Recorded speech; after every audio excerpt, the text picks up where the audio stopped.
আসসালামু আলাইকুম রহমতুল্লাহি ওবরকাতুহ। আজকে রমজানের প্রথম দিন, আলহামদুলিল্লাহ সেহরি শেষ করলাম। তো যারা যারা কনফিউশনে থাকেন, চিন্তায় থাকেন, সেহরির দোয়া জানেন না, সেহরির নিয়ত, হ্যাঁ, তাদের জন্য যেটা বলতে চাই সেটা হচ্ছে, যারা জানেন, যারা পারেন তারা পড়েন।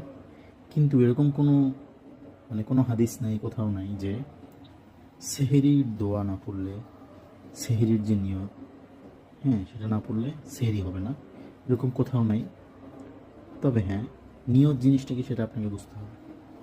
সেহরির নিয়ত, আপনারা যারা চাকরি করেন, গার্মেন্টসে চাকরি করেন, কোনো অফিসে চাকরি করেন, সকালে উঠে আপনারা অফিসে যান। এত সকালে ঘুম থেকে কেন ওঠেন?